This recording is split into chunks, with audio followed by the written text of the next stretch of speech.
Chinese grandmaster Wei Yi takes the white pieces against Fabiano Caruana. Wei Yi, one of the strongest GMs in the world of chess, is playing here at the Norway Chess. He lost his first round in the Armageddon against Arjun Erigaisi, and now in round 2 he's playing Fabiano Caruana. Fabi didn't have a particularly great start at Norway Chess. He lost his round 1 against Hikaru Nakamura, and that too in the classical game. So he's right now on 0 points. Meanwhile, Wei Yi has 1 point.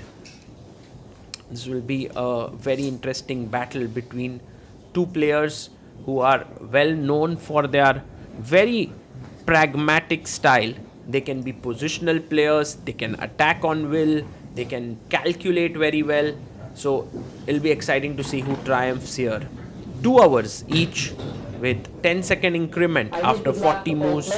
Players shake their hands and off we go. Let's see what Wei Yi plays for move number 1. He opens with pawn to e4.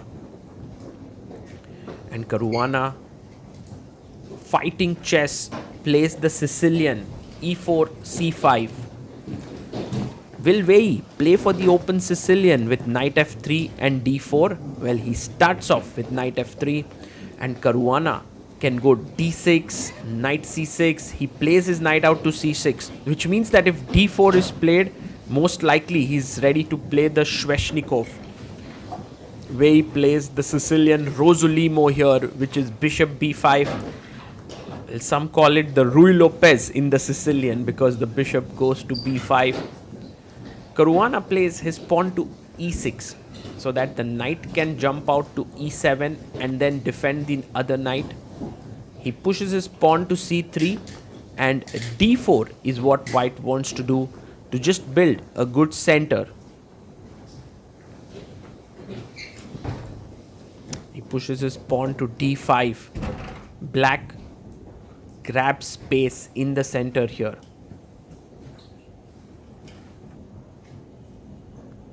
And white pushes his pawn to d3. Very interesting move because, after takes, you can take back and spoil the castling rights, but there is an intermediate takes and black has the doubled pawns here.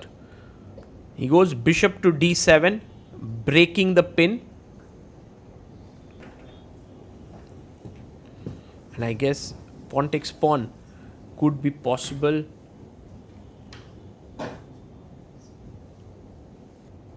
Wei Yi just plays his queen to e2.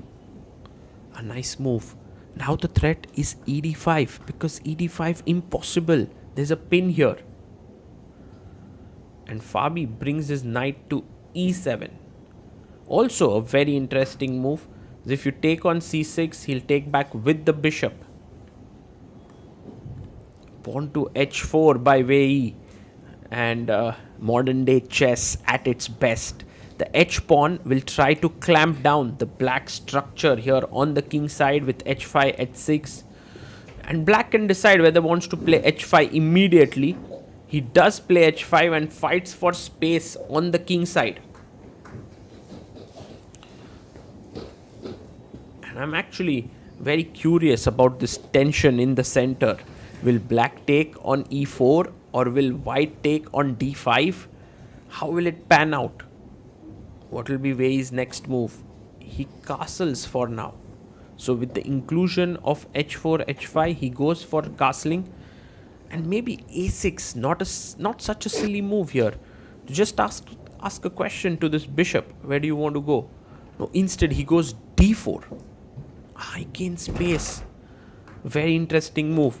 I think taking here makes sense. But instead b4 played by Wei Yi. Wow, what a move.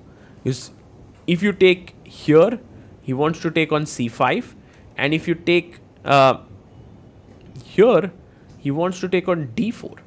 So that's a very interesting undermining move here to the black's center. But Fabi plays the move a6, and his point is, if you take on c6, I'll take back with the knight. I have the bishop pair now. So Wei Yi goes bishop to a4.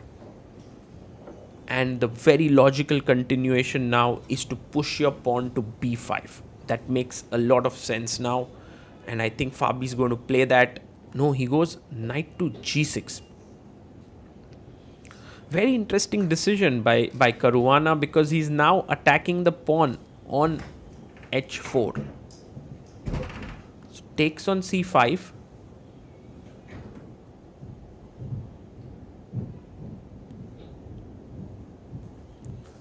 And maybe bishop takes c5. Yes, takes here. And I guess taking on c6 makes sense.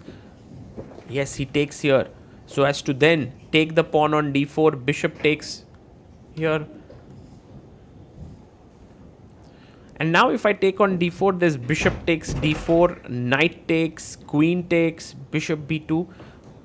That seems like what's going to pan out here. Pawn takes pawn.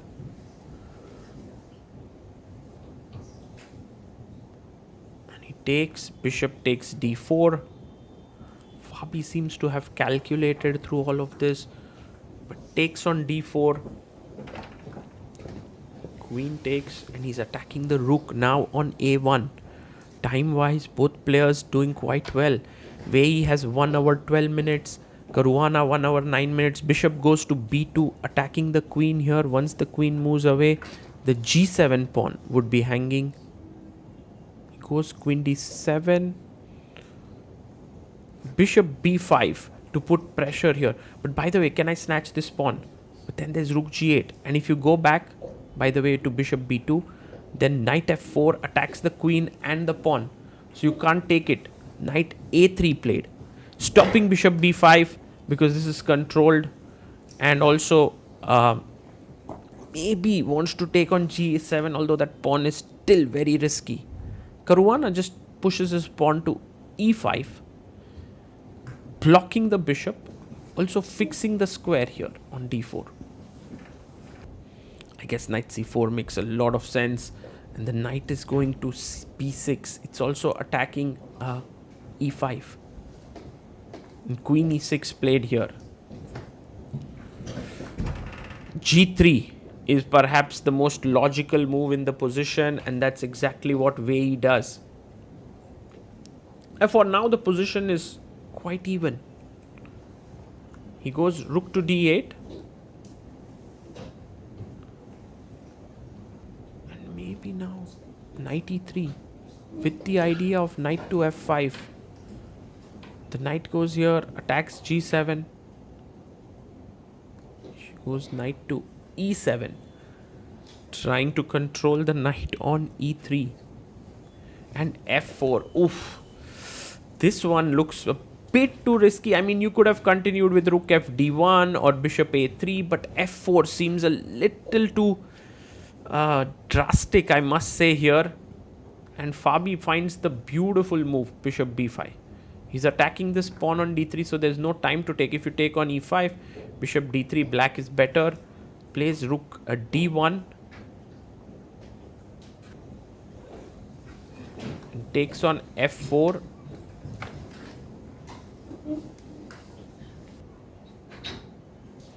Rook takes f4.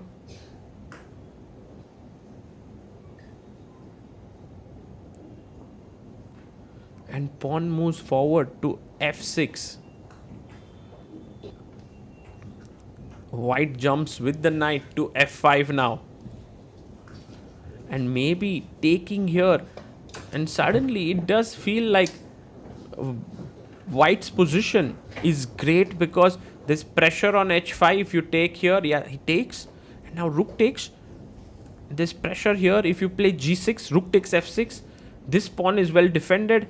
What does Caruana have on his mind here?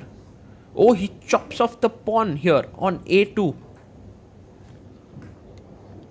That's a tempting pawn that has been taken.